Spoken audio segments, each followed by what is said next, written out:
Let's take a look.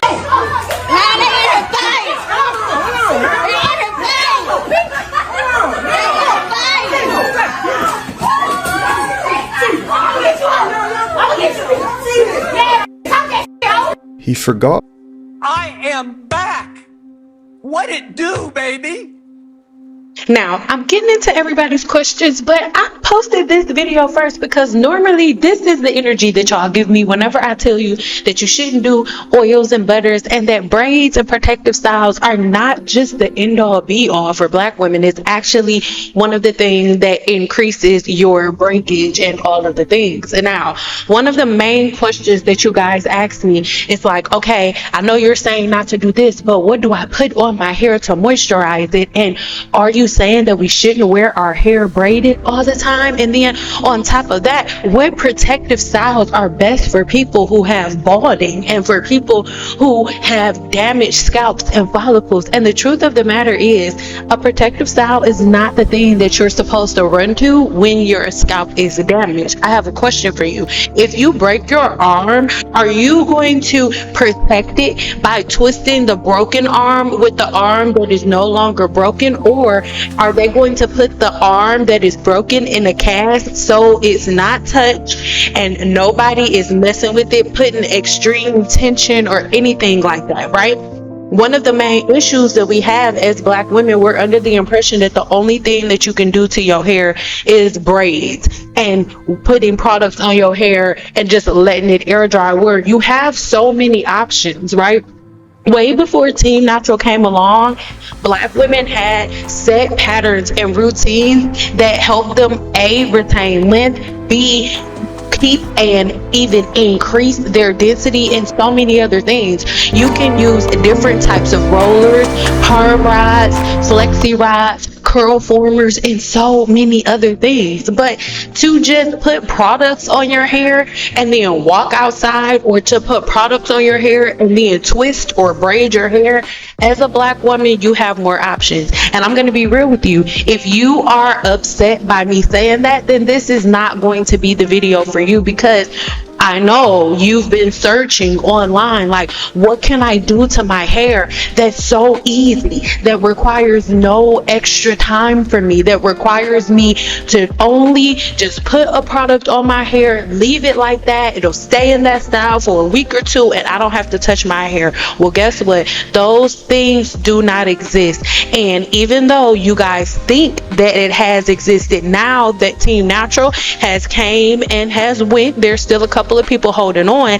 We can now see that your protective styles do not lead to healthy hair, because if they did, every last Black woman walking the face of the earth that wore braids 24/7 would have extremely healthy hair, right? So one question I get all the time is like, okay, if somebody's hair is thinning, what do we do? And what do I put on my hair to get shine? I'm showing you this clip really quick because I need you to understand there is nothing on this woman's hair but shampoo, conditioner, leave-in conditioner, and a heat protectant spray that I'm spraying as I'm flat ironing her hair. That is it, and that is all. Nothing else.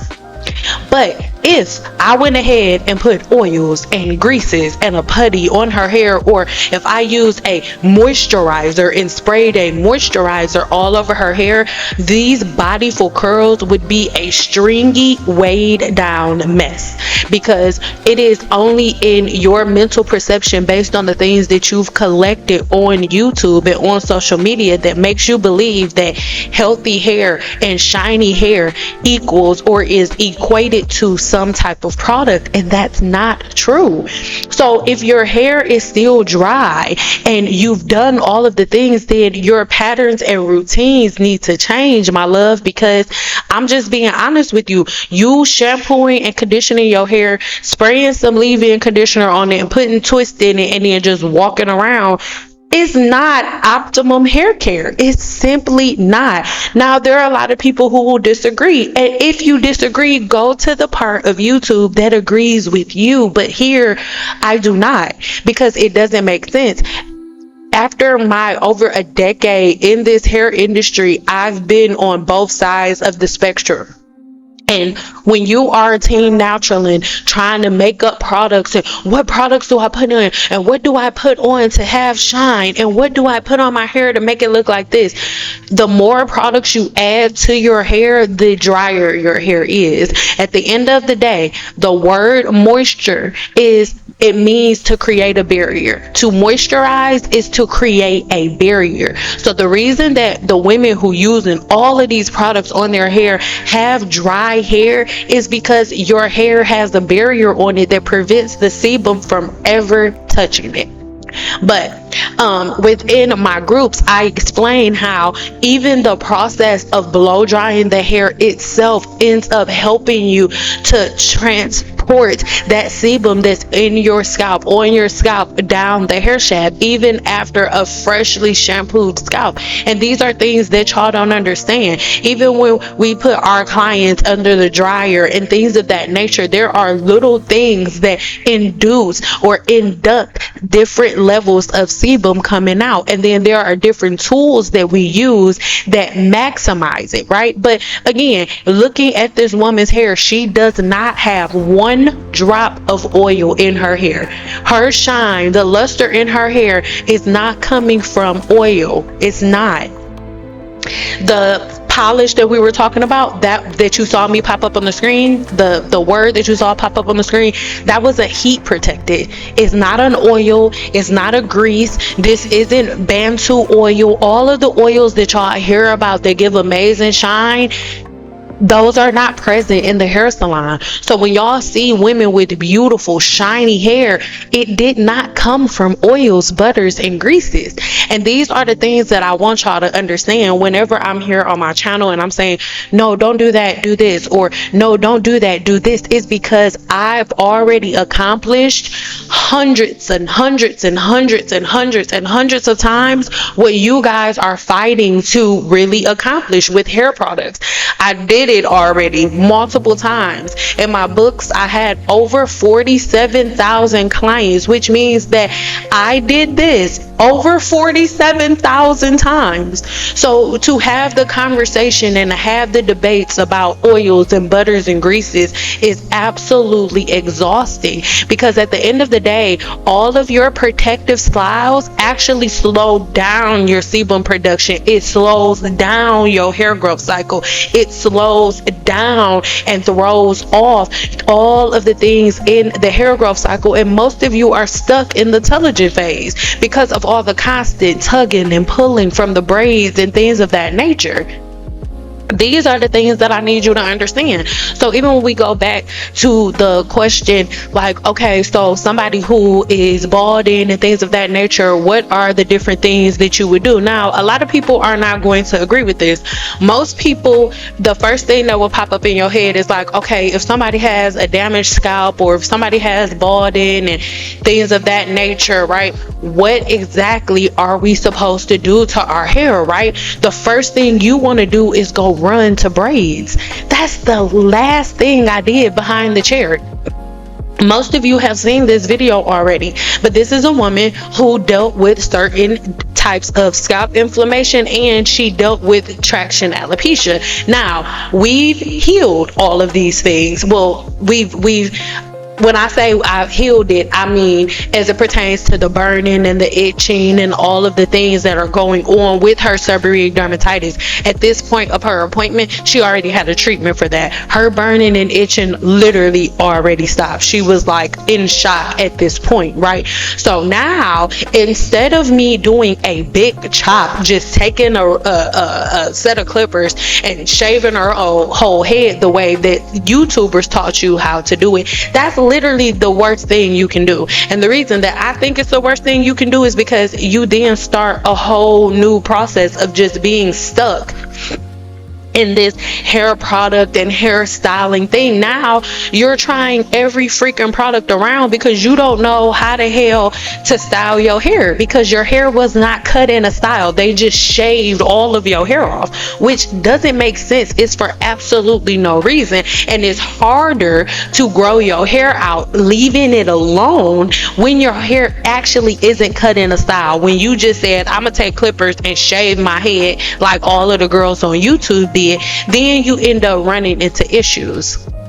I'm gonna leave my playlist in the description box below, because even though, yes girl, my hair is down my back now, I started at this point right along with you guys, even still having hydrogenated superativa as I was doing it, right? So if I was able to do it, you doing it is going to be an absolute breeze, right? An absolute breeze. And there's no reason for you to be completely stressed out about it, because now at this point, her hair is cut in this style, right?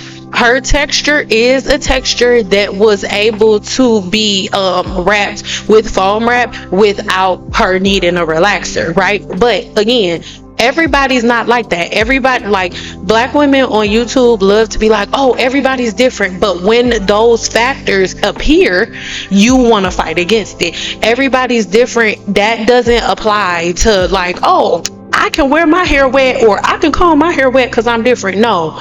Your hair is weakest when wet, regardless of who you are, regardless of your porosity or anything. But the term everybody's different, it fits here, because there are some textures that, girl, you can try this without a relaxer if you want to. It won't come out looking nothing like this. Nothing like this. But then there are some textures that you can go ahead and they don't need a relaxer, and you're still able to get the style done, right? So you just have to determine what your scalp and hair shafts profile is before you determine if whether or not you can go with, or oh, excuse me, that was gross, and I'm not taking it out. Yes, I'm grown and I think I just burped. Anyway, but when we are talking about going ahead and wrapping the hair flat, what I really want you to think about is like, okay, as we are wrapping our hair and things of that nature, what is the point? What is the purpose? Right now, the point and the purpose is to set bonds, right? Right now, I am setting her hydrogen bond and I am wrapping her hair flat. No, I am not rubbing this foam wrap into her scalp. It makes no sense. No, even though it's a polymer, it is a polymer that is not going to like block the hair follicle unless I'm constantly reapplying this product and she's not shampooing her hair often enough. But the truth of the matter is, a woman that is going from a short pixie cut to growing out her hair grows so fast, it makes no sense. A lot of y'all won't agree with me, but I really don't care, because again, I've had over 47,000 clients. When we are talking about hair growth, the fastest way for my clients to grow their hair out was with the pixie. And I'll explain why. If you are a woman who has a pixie cut, you know that if you want to keep your haircut looking sharp, girl, you're going in to see your hairstylist, or at least to see a barber once a week. Why? Because your hair is growing so fast. Why? Because a woman with a pixie cut, this is the last time anybody's going to be putting any products in her hair. This is the very last time. Okay? This woman is going to get her hair done by me today. I'm going to put the products that she needs to put in her hair, and we'll talk about those when we get to it. But for a full week, she's not going to touch her hair. She may take out a wide tooth comb and comb through it, maybe, depending on if she sleeps weird, or she may take a serum, not an oil, but a serum. Some people tell their clients to use oils. That's on them. That has nothing to do with me.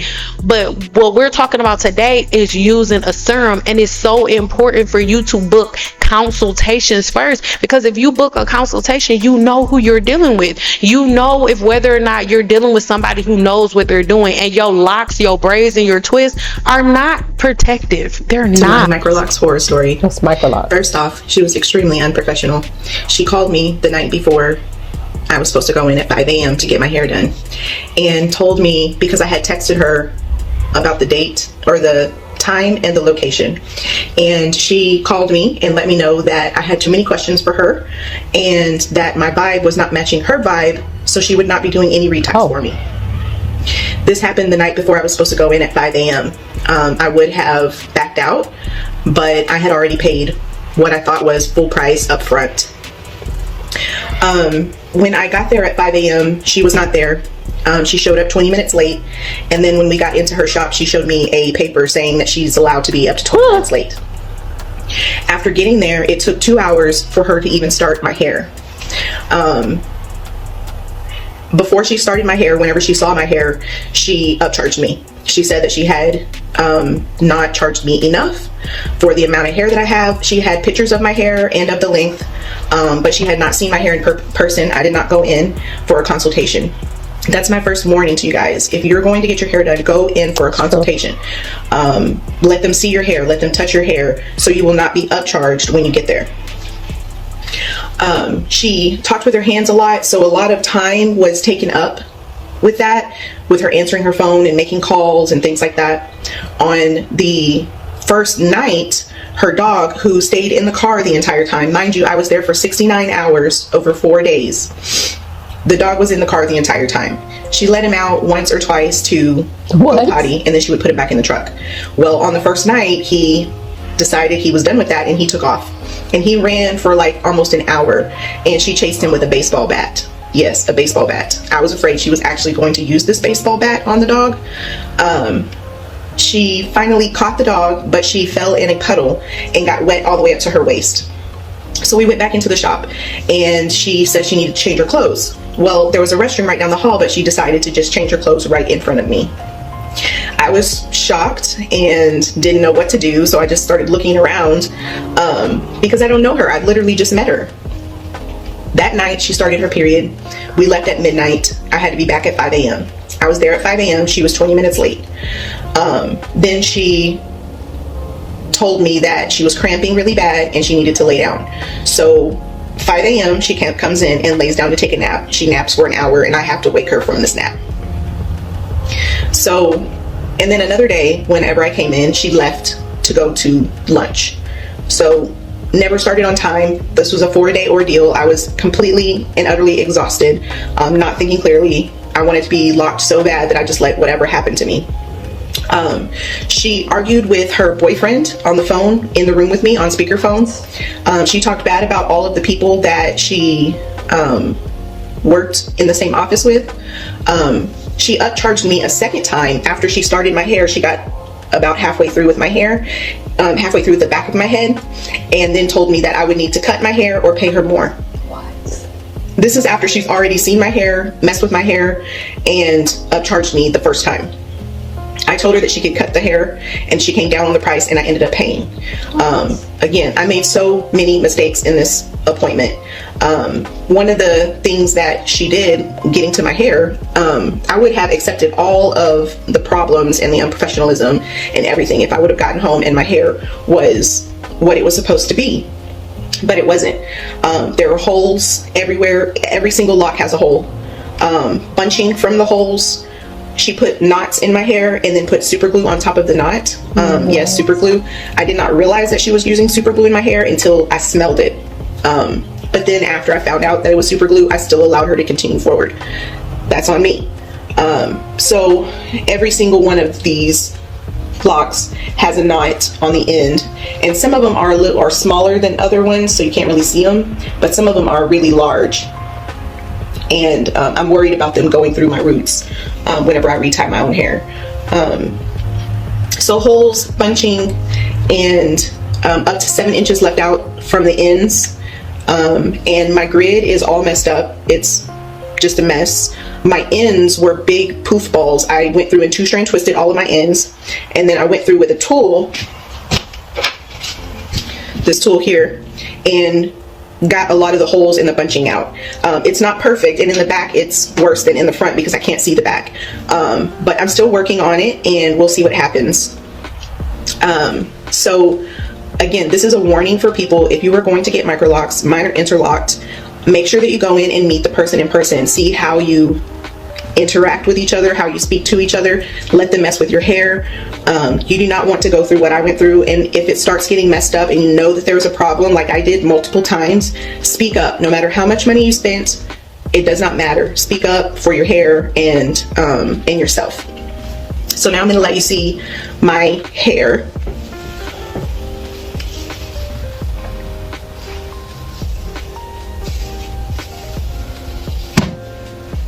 This side, the grid is off more than the other side.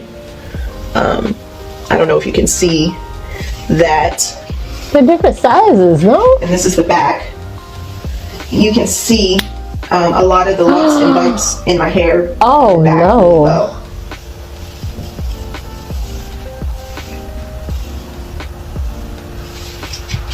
But my hair is what it is now, and I am trying to love it. There's nothing I can do about these knots. They're hard as a rock. Yes. There's literally nothing I can do about it. So I'm hoping that as my locks mature, they kind of swell up as they do. And the knots, you know, these big knots, hopefully you won't be able to really see them anymore. That's the hope, at least. So anyway, stay safe out there and make sure that you go in before your appointment and have a consultation. I'm really, really glad that she was able to be honest and have some accountability. Yes, go in for your appointment before a consultation. And if you're sitting down and you hear them say something that goes against the science that you've already taken the time to learn, then it's just simply time to get up.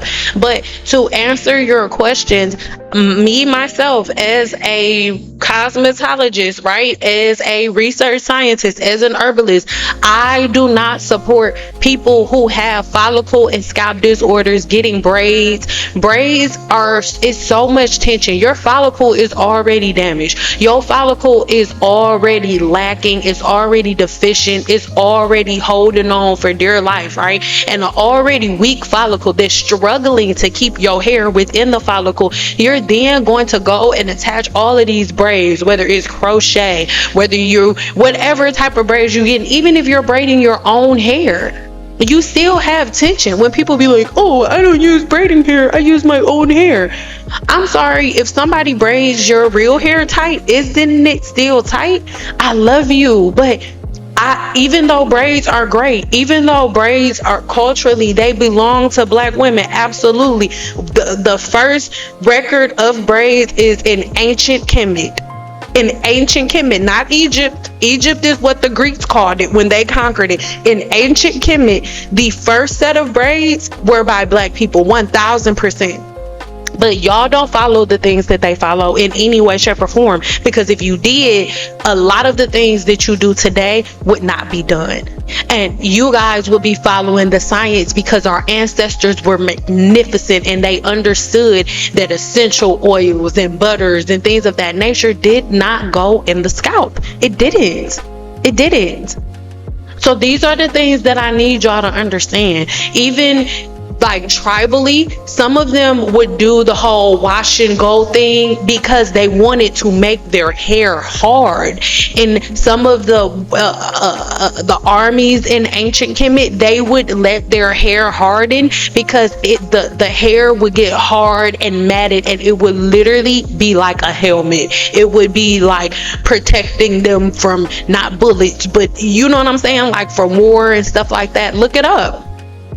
But if we are talking about what is the best way for you to style your hair, what's the best way for you to wear your hair whenever you have follicle or scalp disorders, I always told my clients it was a pixie. Why? Because especially if they need to cut the majority of their hair off. If you need to cut all of your hair off, I'm not just shaving your hair off and doing a big chop. You know why? Because then you're going to be getting product after product after product, and you're going to be slapping all of these products on your hair just so your hair can mimic curls like the girls that you see on YouTube. And at the end of the day, that's not natural hair. You're not doing anything naturally. The natural routine of hair, right? You're only supposed to cut hair when it's stretched, whether it's curly or straight, wavy, whatever. You only cut hair when it's stretched. And guess what?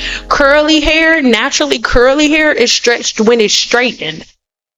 And naturally straight hair is stretched when it is wet. So team natural, or you doing your hair naturally the way God intended it to be done, you're not doing your hair right naturally by cutting your hair wet, because it goes against the way that your hair was really formulated. And people are like, oh, well, God made us with curly hair. Well, my love, God made your breath to stink when you wake up in the morning, but you still brush your teeth, right? God made your butt to smell a little funny if you don't wipe it, but you still get connective tissue and wipe it. God made your body to be a little stank, dusty, and musty if you don't shower, but you still shower. So why do we take that portion like, oh, God made our hair curly, so we're never supposed to comb it or blow dry it? It's ignorant. It is. So I need us to deduct that portion, because now at this point, with this haircut that she has and with haircuts that my other clients have, again, I'll do some more videos. I have one more video coming soon to show you one of my clients that had a short pixie cut that one of the last times I did her hair, she had a bob. We were growing her hair out, and it's easier to grow your hair out the right way, not adding a bunch of products when your hair is actually styled. But when you're a team natural and you shave all your hair off, every day that you get up, you getting a new product, putting half the bottle of the product on your hair just so you can style your hair. And y'all don't understand that hair products don't style your hair. It's the cut.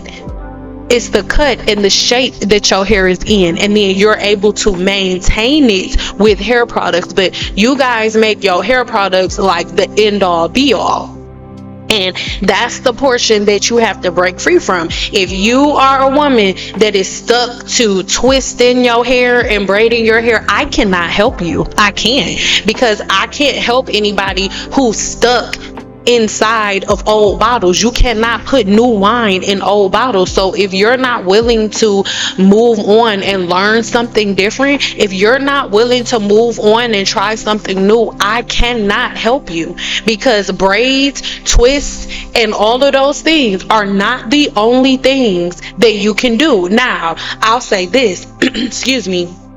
If you go to a loctician that knows what they're doing, because there's a lot of dusty locticians that's retwisting your locks with edge control and all of the things that tell you not to shampoo your hair, all of the things, right? But if you go to a loctician that knows what they're doing, and you are a woman who says, you know what, I simply do not have time to be in my hair at all, like at all, then you need to go get locks. Because having those, girl, y'all know how I feel about twists. I'm not going into that. If you don't want to bother your hair at all, get locks. Get locks. That's what I need you to do. But I need you to understand that even though, yes, you can comb them out, 1000%, you can comb them out. But if you get locks and then comb them out, you'll be restarting everything all over again. You'll then have to learn everything that you were supposed to learn right now if you were growing your hair out naturally, right? Or normally. So these are the things that I want y'all to talk about and think about. And this is why most professional cosmetologists like myself, when we hear the term natural hair or natural hairstylist, it makes our skin crawl. Because when it comes to the human hair shaft, hair is hair. And you just have to learn different ways to be able to maneuver around it, right? But professional cosmetologists that stick to the science, we're never like, oh, when you cut hair this way, it breaks hair, or curly cuts. Now they have this whole little thing going on where like they have court cases. Girl, nobody has time for that. We're sticking to the science, and the science says it is way easier to grow your hair back when you don't have any tension whatsoever, when there are little to no products on the scalp, when you're not in your hair on a daily basis. And a woman with a pixie cut is literally never in her hair. Never. I know this for a fact because I prefer my hair in a short pixie, and I wore it like that for years. A woman with a short pixie does not have to be in her hair 24/7, and it's literally one of the easiest ways to grow your hair out. And this woman is going to, if she wants to maintain this cut, she's gonna need to come see me or a barber at least once a week, or at least like 2 weeks, or be right back to square one as it pertains to the lineup and the shape and all of that.